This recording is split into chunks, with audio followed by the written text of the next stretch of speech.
Góðan daginn! And welcome to the project file. My name is Geldingadalir. I'm an Icelander, I live in Iceland, and in this podcast I talk about yarn, knitting, crocheting, and fibers. Anything I learn about, knitting and fibers, and just all the lovely things.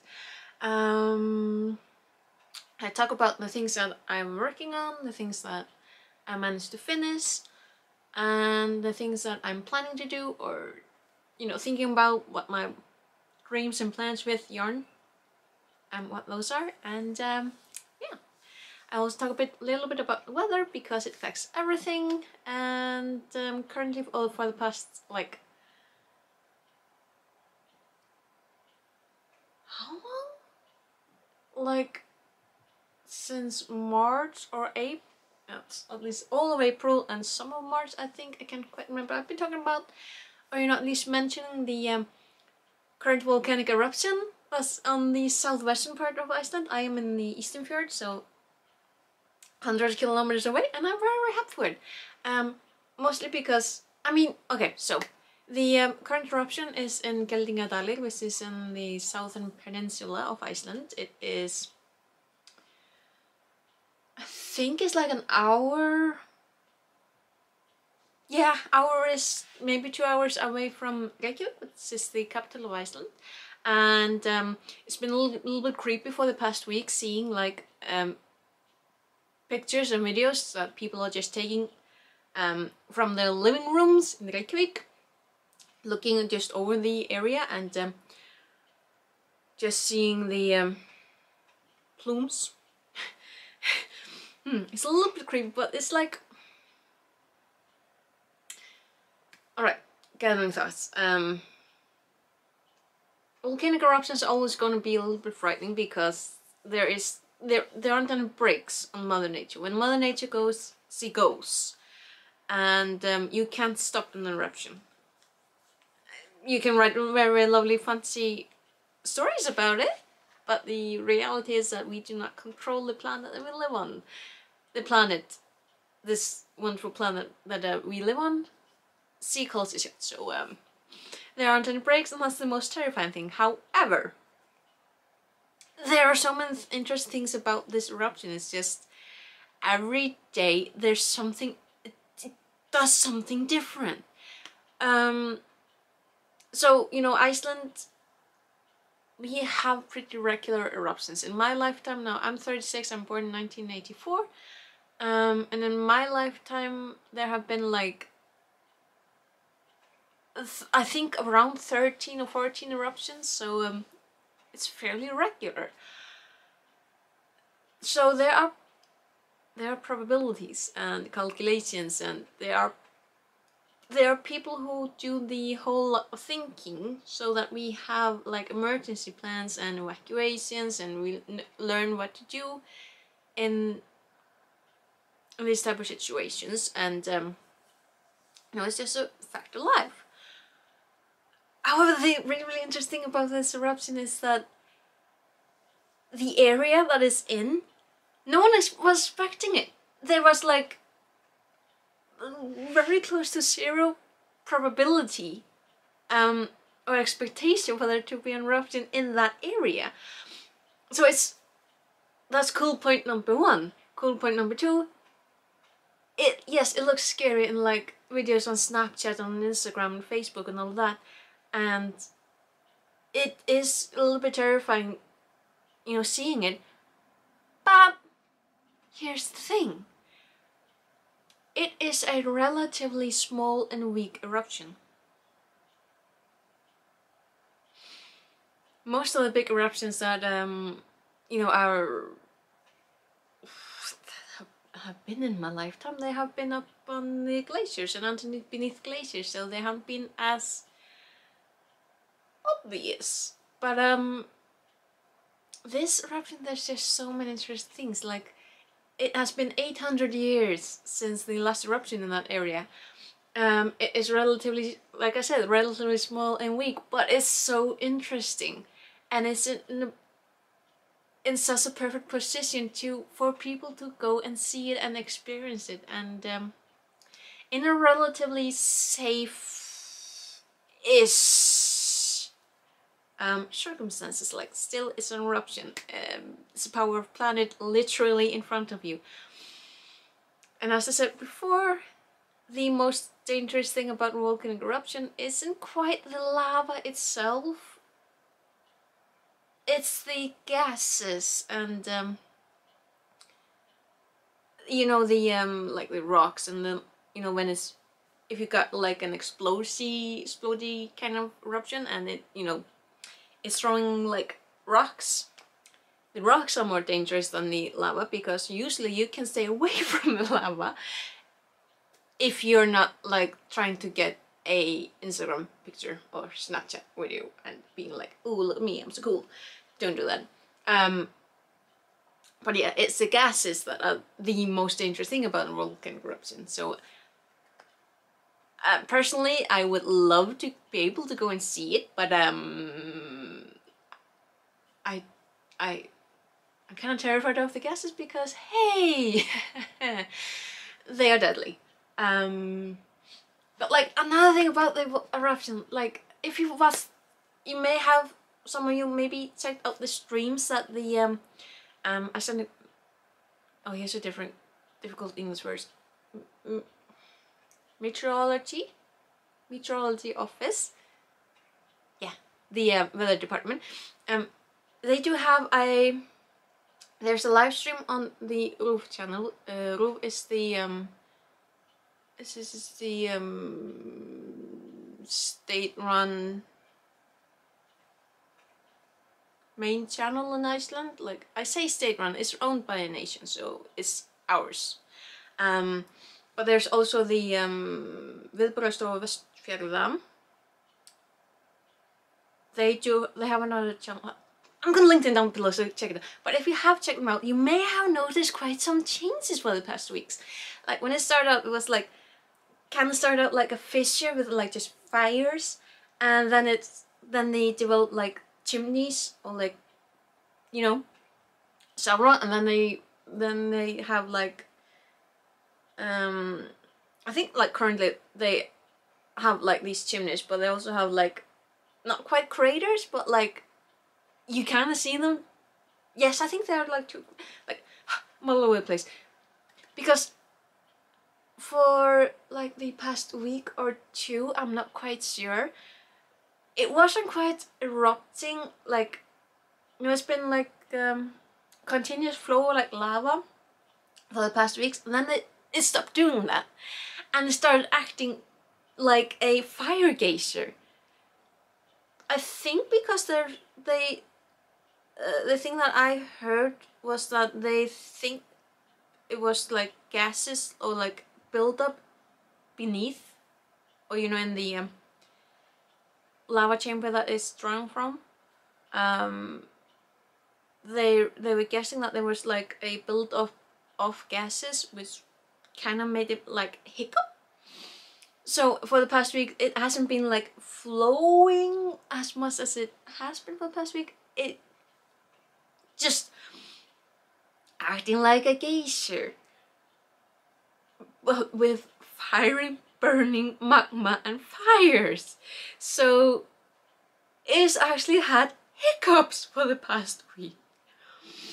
And some of the more terrifying videos I've seen like on Snapchat has been due to that, because like one person I saw, she was just filming outside her living room overlooking the area, and it's like dark in like in evening or night. I couldn't quite catch it, but it's just this, you know, the nice little city street. She's looking over the I think it's like a bay,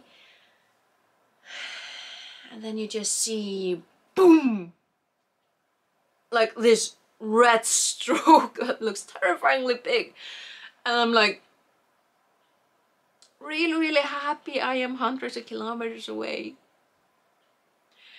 But yeah, it's apparently like settled down now, but it's still doing some interesting things, so it must be such like an experience right now to be a geologist or like students studying geology, because they are learning so much right now. But another thing, like that isn't enough for capital right now. Because there has been an eruption for the past weeks, which has been, you know, interesting, considering everything, but completely unrelated to the fiery magma coming from the center of the planet. The area is very, very dry. So to another side of Reykjavik, they have had to fight fires. Like the little forest that we have here in Iceland, a forest burned in the past week. Because everything is so dry. They don't know how it started, probably an accident, maybe someone was smoking and wasn't careful enough with the cigarette butt. Maybe someone might have started because of glass. Who knows? But there's area close to Reykjavik which has caught fire last week, and the firefighters managed to fight it and you know.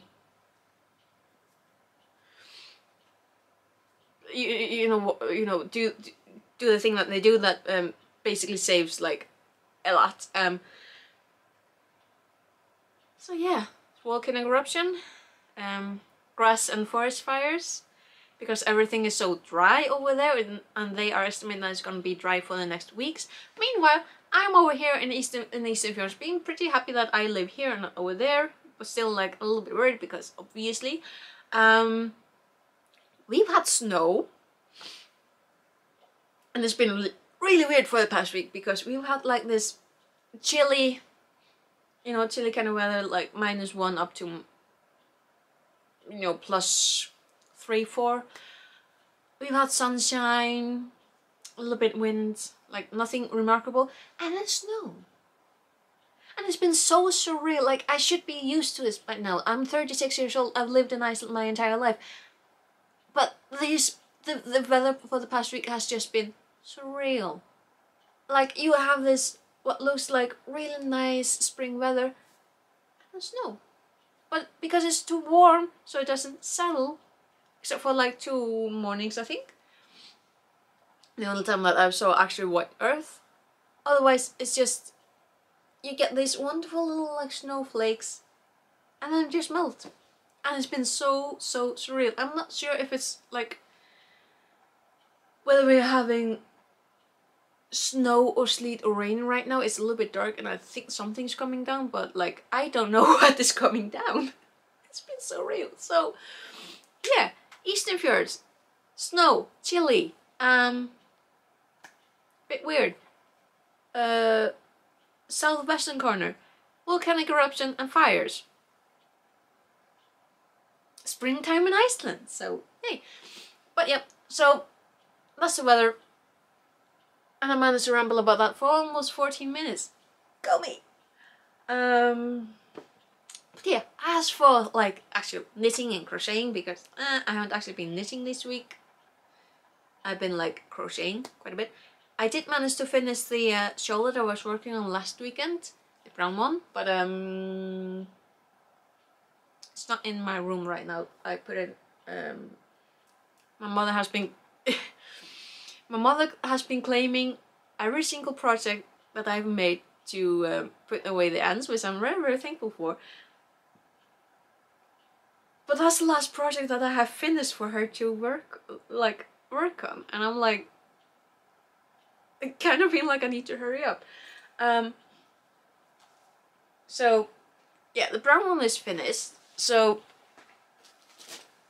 I mean, my room is too warm right now to like wear the shawls. Here's a blue one that I finished last weekend. I love these shawls. I'm so bummed out that, you know, iShaws has stopped producing Fantasia. I'm like, but you know, it is what it is. I tried to find if they have anything like comparable. So I don't know, because you know Fantasia is Oh, I thought it was 50-50. Oh. Why do I keep doing that? Like, my brain has just decided that the Fantasia is 50% wool, 50% acrylic. It isn't. It's 25% wool and 75% premium acrylic. So I need to do the search all over again. Dang it. Luxury problems. But yeah. Fantasia is, you know, it's medium weight. It's 100 gram skeins, 190 meters, 5 to 6 millimeter knitting needles. I've been using a 5mm one, crochet hook, to do my shawls. It's US 8 to 10. Just showing you a label. So yeah, I'm holding the burgundy and grey one. I got that one left because I've been working on the dark green and black one, and I'm on my last skein. I finished the brown one on Thursday and started on this one right away. Oh, I love the color change. Dang it, why did you have to stop producing Fantasia? Yeah, I've pretty much done the core of this scheme. I love this band use. It's so quick to work on. Yeah, I should be able to finish this one today and then get started on the last one. So, you know, using my 5mm crochet hook, which I've noticed, like this end, it says it's a G, but when I check on Ravelry, like, you know, when I'm updating my projects and what I'm working on, what I'm finished, and putting in the information, Ravelry tells me that 5mm crochet hook is an H, and that a G is actually like 4.25mm crochet hook. So I'm like, okay. So probably gonna trust Ravelry better, because Ravelry is a community, and you know, people are gonna hold them accountable if they don't have correct information. So yeah, but then again, this is an official production, so I don't know. Still can't trust Ravelry. So yeah, I've been working on this one. I'm so excited. I'm almost done with it, and then I can start on the grey and burgundy one, and it's gonna look amazing. So yet again, I have not touched. I haven't touched anything else. I've just been working on this one. I'm just so excited to get to finish working on my Fantasia shawls. It's just.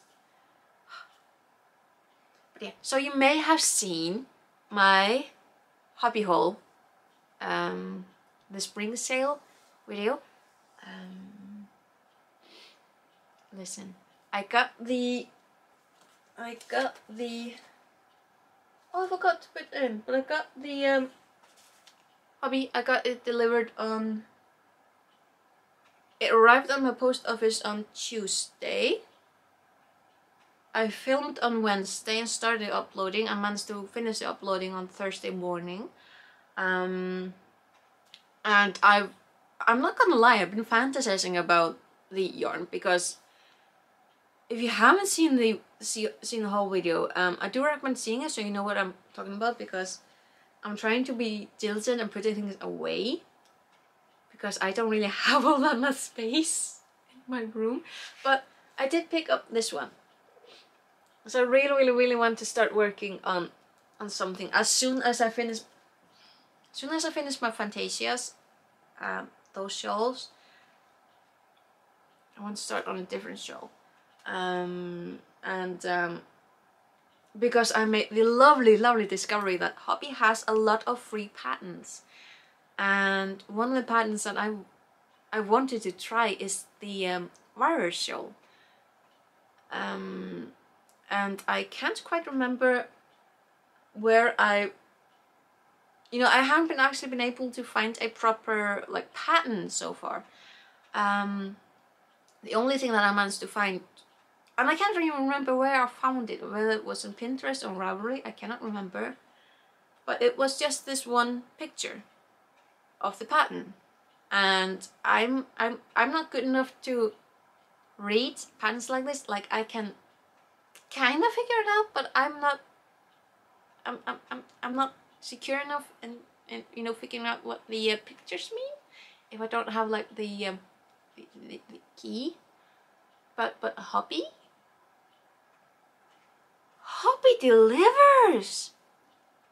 Like, first off, the pattern is free, so you can just go over there and if you don't have this pattern, just any pattern of theirs, you can just download it. And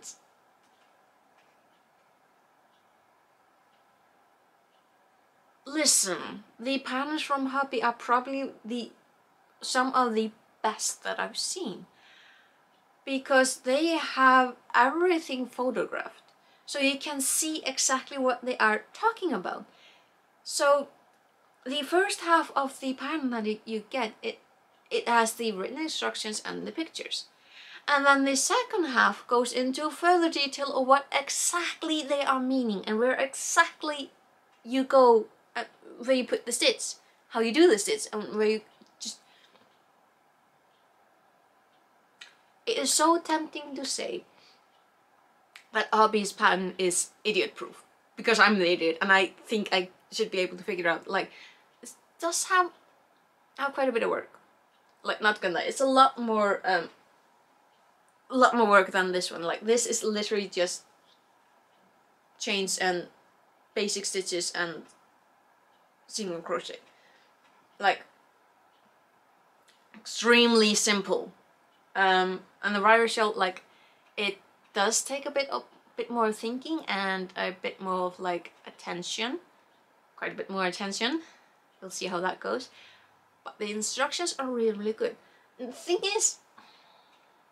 is, I've mentioned this before with others in my area who, you know, do the knitting and crocheting. Like, oh, so is that the knit knives are gonna be back? Oh, I want my knit knives back, but it will happen sometime. But I've had a bit of a conversation with others about the virus shawl, because it was trending, like, I think about 2 years ago. Yeah, 2 or 3 years ago, I can't quite remember. And I'm like, you know, sounds interesting. I was warned about it. Or like, not quite warned, but, you know, people said it's fun and looks pretty, but I'm never gonna make it again.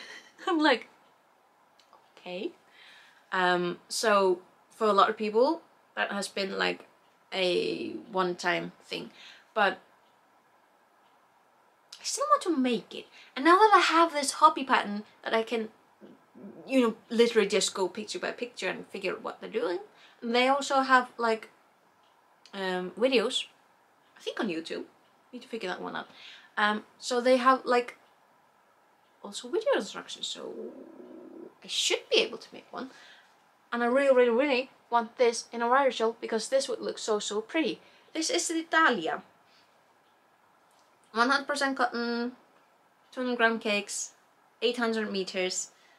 No, the crochet hook is 3.5 to 4 millimeter.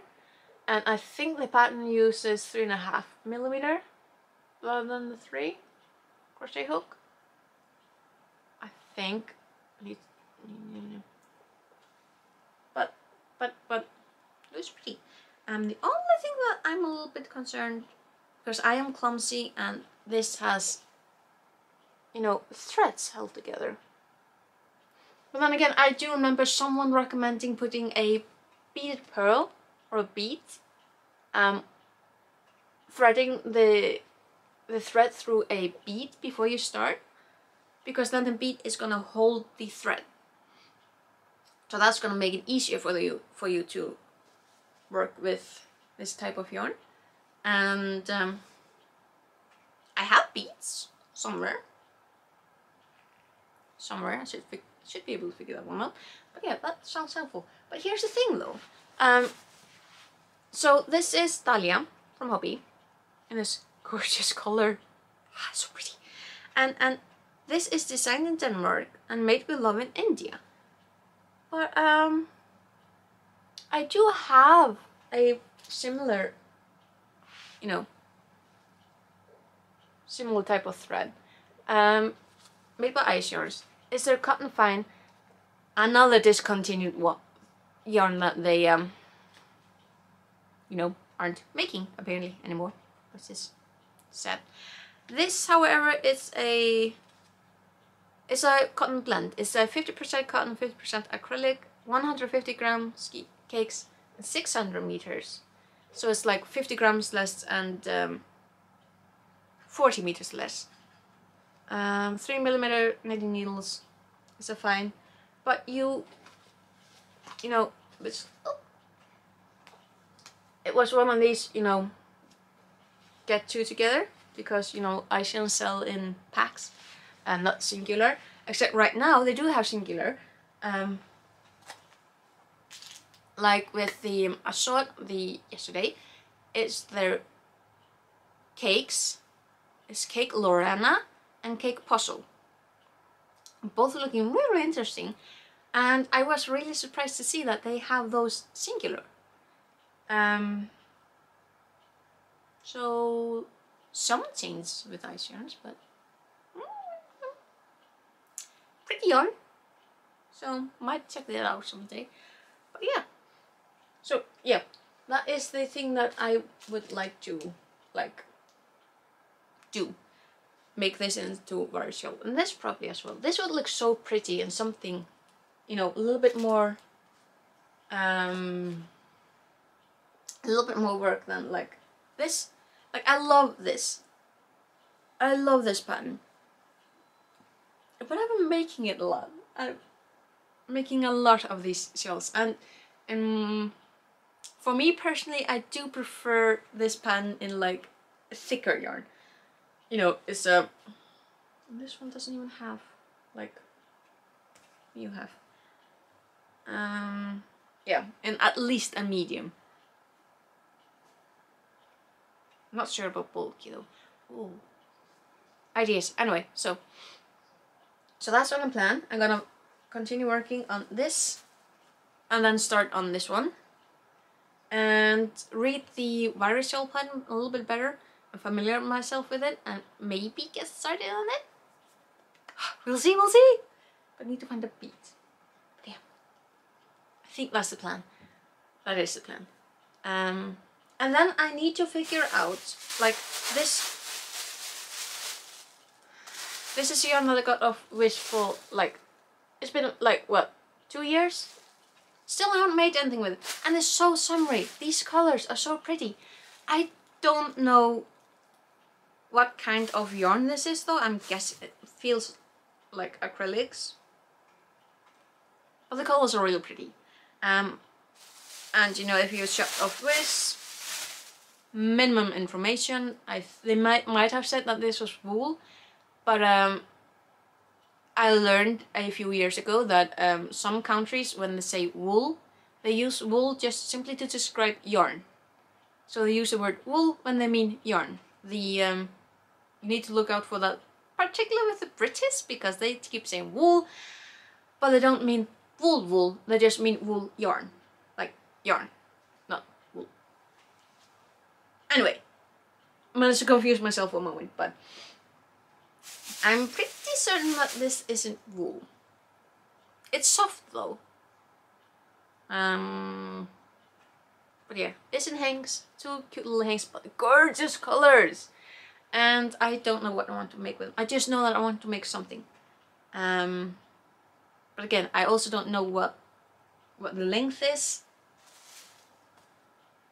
But I need something made out of it because those colors are so pretty, and it is, you know, we're getting into summer, and I would like something summery in this, like, I don't know, something. So yes, I keep on rambling. I think I'm done, but then I just keep talking. Is there anything else I would like to address? Oh yeah, one thing. So, I did mention, I think at the beginning of the hobby haul video, that on Monday, past Monday, one of my coworkers was telling me about how there's a lot of people who work with yarn that she knows of who are busting their stashes right now because you know, they some of them probably feel embarrassed about collecting yarn, and I'm like, I really like collecting yarn. Also because you know, natural fibers, they don't last forever and they need to be used, and you know, this is wool. I have what are you? You are either mohair or alpaca. That's mohair. That's cotton. Those have cotton. Mohair. Yeah, so I have a lot of yarn that it has natural fibers in it and does need, you know, top priority, and then I keep adding to it because I fall in love with more and more yarn. But yeah, I do understand that. Like, I don't want to just collect yarn for the sake of collecting. I also like to make something out of it.